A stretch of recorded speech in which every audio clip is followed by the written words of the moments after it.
So there's all that sense of community, and I know there are many others who have already articulated what that community means to them and what they've learned about it. But all I can say is that my community fills me out. They are my skin and my bones. And it's not just the people I know, it's the people that I know are helping me along my way, including the mailman and his awesome fro. So the last thing, so we got, building and all the courage it takes to decide to be a carpenter in a world that honors engineers and lawyers and doctors and forgets about builders. So there's building, there's minimalism, there's my community, and then probably the most difficult thing for me to learn about is myself.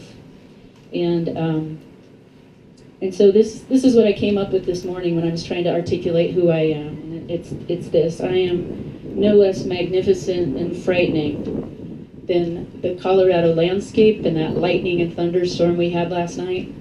All of that is pretty indicative of who I am too, and it's who you guys are too. We are magnificent. I want to hear you guys say that. We are magnificent. We are magnificent. Oh, come on, shout it out. We are magnificent. We are magnificent. We are magnificent. Yeah, and the only way that magnificence shines through is by leaning into one another. By deciding you want to participate, that you want somebody else to shine more than you do. And, we're in a pretty competitive world that doesn't necessarily like it when other people shine a little more brightly than we do. So that's my encouragement, is to step into your own skin and see what I see, which is just something jaw-dropping, something beautiful. And let me see what else I got here. I guess the other thing I've learned about myself is that, my house, my sense of privilege, my community have over and over again brought me to my knees and have lifted me back up again. And I think the only way you really get to experience life to that depth and that breadth is by showing up. And for me, that showing up has looked like streaking across the backyard in a bath towel after taking a shower in Rita's house. It looks like holding my friends' hands when they die. It looks like playing with Oliver, my 5-year-old friend, when I would rather go inside and take a nap. There are all of these ways that my life has changed dramatically by simply showing up. And it doesn't have anything to do with a tiny house. It doesn't have anything to do with appliances or solar panels or how cute a design might be or how functional. It simply means showing up in your skin and letting that be your house. So, and I'm still trying to do that, you guys, and it's really hard, which is why when I stood up a little bit ago, I just peed my pants a little bit. So that's all the stuff I've learned, and what I've come to know. I'm almost done. Am I close? Okay. What I've come to know inside my body is that nothing matters more than our connection to each other and to our natural environment. That's really the name of the game.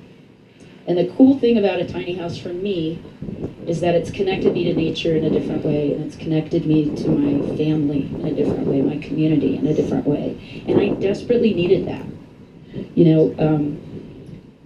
I've asked this question before, but I want you guys to close your eyes for a second and just think about what you would want to hold in your arms as you die.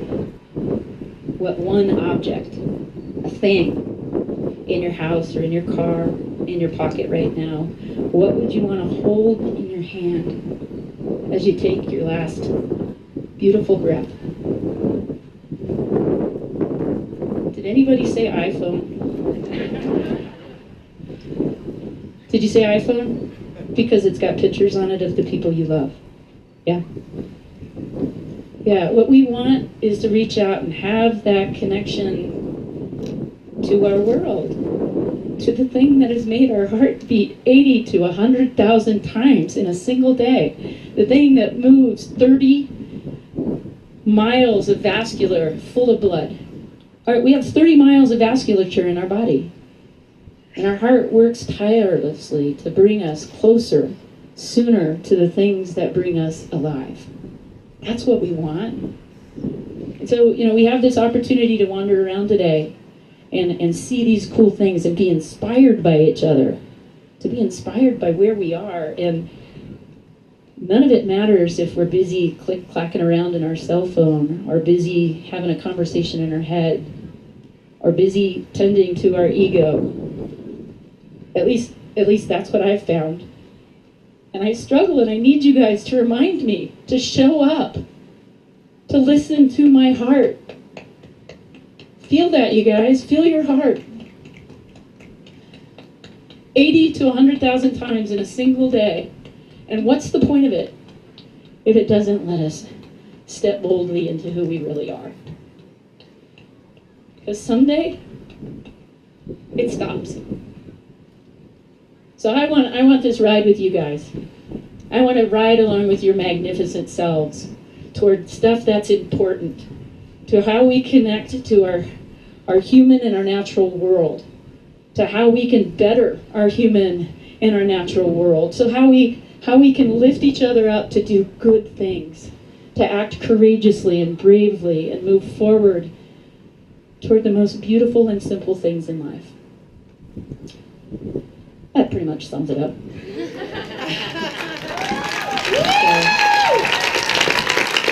I have more, but I just don't think I could talk anymore.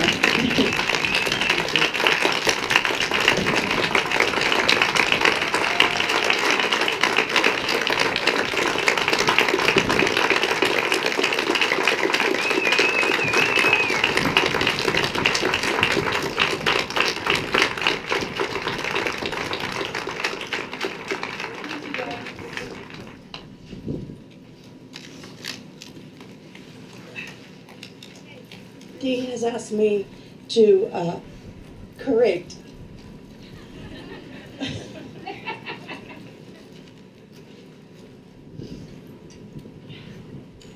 Dee has asked me to moderate a few questions for her. So, for anybody that has composure, do you have a question? Yes. The question is, will you ever build another tiny house?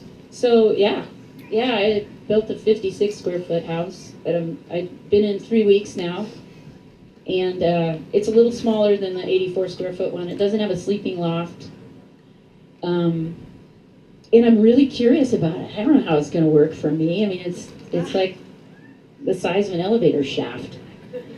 I have to go outside to change my mind.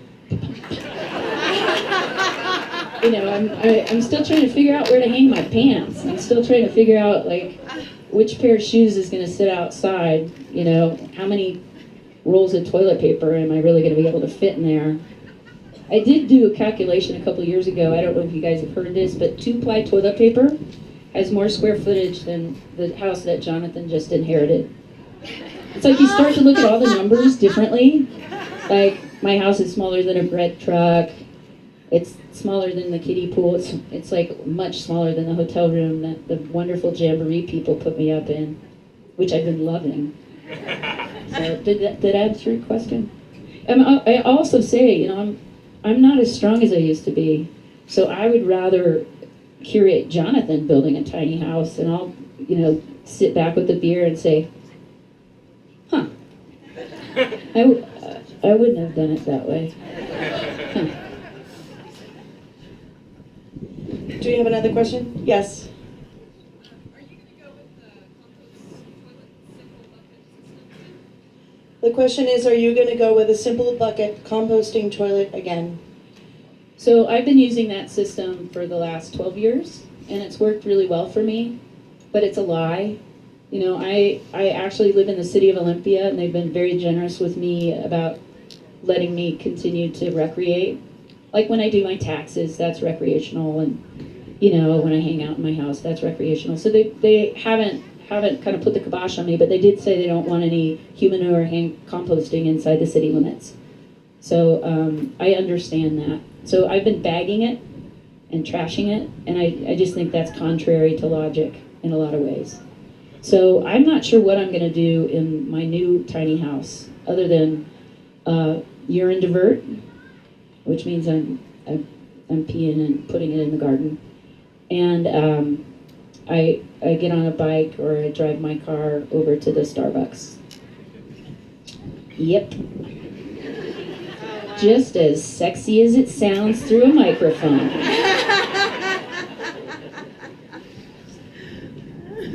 Any other questions? Yes? The question is, what is the hardest thing you've had to overcome in this journey? Two things, actually. One was, I built a house on wheels because I wasn't sure where I was going to land, and I loved the idea of flexibility. And one of the lessons I needed to learn in my life, 53 years old, single, the longest relationship I've ever had is 6 months, dating relationship. So it's like, I'm a high flight risk. And so it's so true. So the thing that I've learned is the strength and the courage that it takes to stay when you most want to go.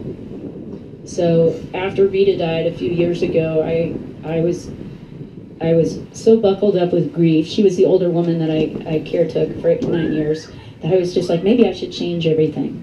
I need a new scenery.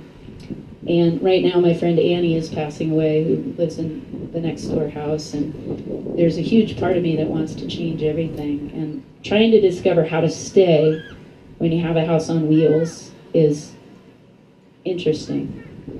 And then the other thing that I think I've learned is that I absolutely need to lean into people more. I have been far too independent for too long. I need to curl up in a ball and have my friends carry me out of the room on their shoulders sometimes. Does that make sense? Yeah. 2 more questions? Sure, two more. Two more. Lay 'em on. 2 more questions. Yes, in the back. No. No?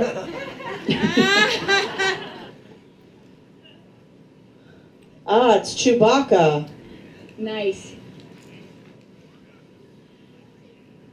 Yeah, so Darren just said thanks for the road trip. We had Darren Williams of ShelterWise, my beautiful niece Samantha, and Jonathan and I did this road trip from Olympia, Washington out here, and I have not had that much fun in a long time. Part of it was we brought this Chewbacca mask, and we figured like if the tires fell off the house or the house fell off the trailer or we fell out of the house or we lit a field on fire, which almost happened, that we had the Chewbacca mask, like that would make it all better. And so deep bows to the Jamboree people for making this an easy trip for us. To Darren, we're letting go of his sweet family for a whole week to get us out here. And all y'all for I just feel you guys holding me up right now, and I love that. I appreciate it. I'm not gonna cry anymore. Done with that. One more question. No questions. All You've right. inspired them to silence. Thank you so much. Yeah, you guys, we are going to have the house open a little bit more. And how many of you have been trying to get into my house and I haven't been there? Oops. Sorry about that. I do hope you've had a chance to peek in the windows at least, but we'll have it open again. And I appreciate your patience today with my big emotions.